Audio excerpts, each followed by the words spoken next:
Hello, everybody, and welcome back to another episode of Subject Crypto. I am your host, Ethan, and today we got a lot to talk about. So, Bitcoin up 0.3% in the 24 hours, so not much change there. Other players are down 1 to 2%, going down. Oh, yes, EOS down 8.5, almost 8.6%. So, what happened there is a classic scenario of the media. The news, everything, plowed that price right up, and then it got overbought.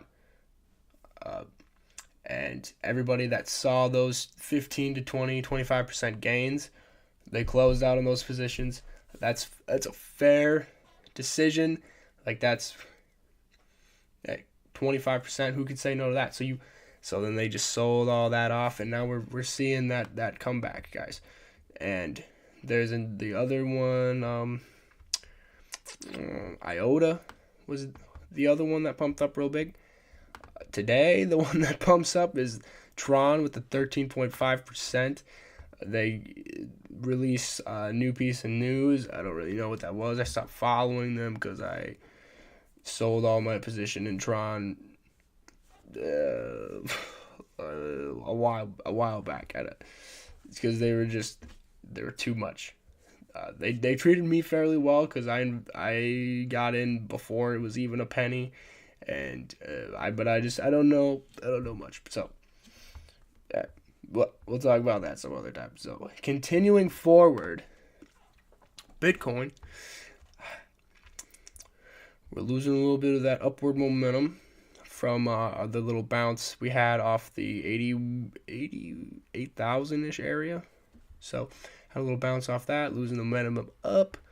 If we go back into the hourly, well, let's go back for me, but first time for you guys.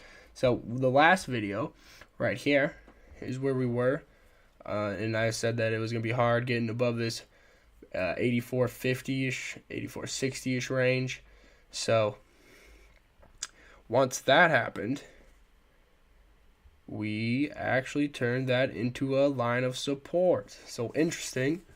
Like I said, if we weren't about to bounce off that, it would have. Obviously it would have went down, but right now, since we have this triple top and this triple bottom, this alternating, that is considered a bullish sign.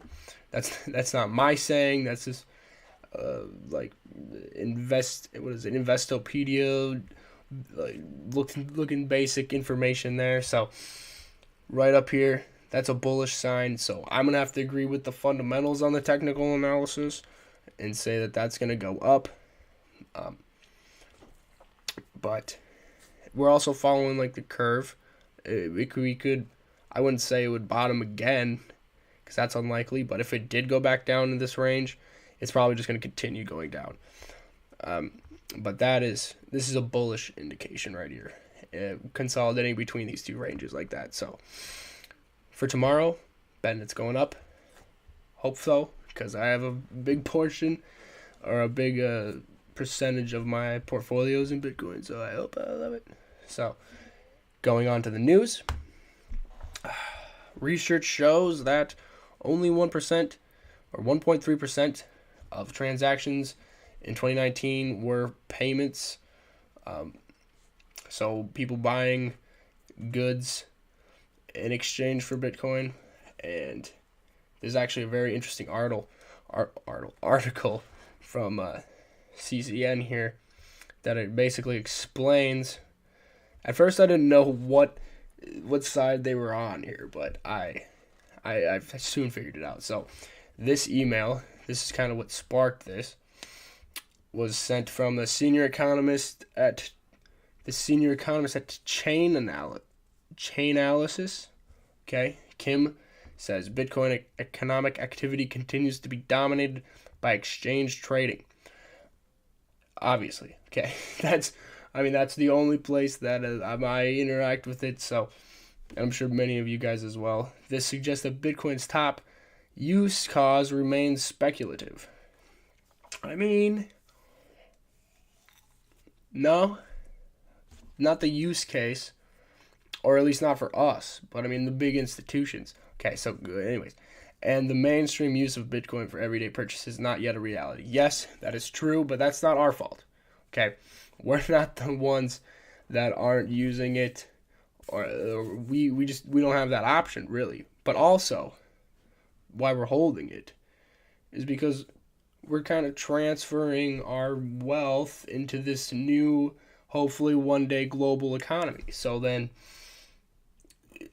instead of just being rich in America or whatever country, you could be rich on the global scale. And so I feel like that's kind of the big picture everybody wants to see, at least normies like me. That's how I believe. So going on, they brought up this interesting point that I want to cover here. So they said the Gresham's law. Okay, this is an economic law, and I'm going to explain it here real quick. They did a really good job of explaining, but I'm going to do it really quick. So basically, if you have two things that are worth the same value, which one would you get rid of? The one that looks shiny and looks, a little bit better, has better use cases, or are you going to get rid of the one that looks kind of ugly? Like if you have $2 bills and one of them has dirt on it, are you going to use that one you're going to use that one to buy your coffee? You're not going to use the nice clean one. So that they're saying that Bitcoin is the good money, and so people are holding on to it, and the bad money is what people are getting rid of. And I personally, I'm falling into that law also. I believe it 100%. It makes a lot of sense. It's great. So going on to prove how the US dollar and other dollars are terrible, we're busting out the Fred. This is a tool used back when I was before I left college. That's a different story. So here we are. So basically, this is the value, the purchase power of a dollar, and back in the day it was good. And then when the Federal Reserve was created, it kind of stabilized, and their goal is to make your money worth less as time goes on. Okay, but Bitcoin, on the other hand, has scarcity. And how is that different? That's because the Federal Reserve makes money. They literally create money. So, and when there's more money, it's worth less. And this has been going on forever, and it complements debt. Every time debt is made, money is created. That is 100% how the economy works. That's why banks are the devil and all of that nonsense. So this is some intense stuff. So since Bitcoin can't be created anymore after the 21 million have been created, that's it. So the value can only increase. So if you have some, the price can only go up as it keeps being, unless people stop using it. It's the only way, unless everyone decided at once that this is worth nothing now, which wouldn't happen because everybody that holds it believes that it's value, or you wouldn't hold it. So that's everything I had to say about this article. It's great. Just so I like going through the economic information and just how it relates back and forth between. It's great. Love it.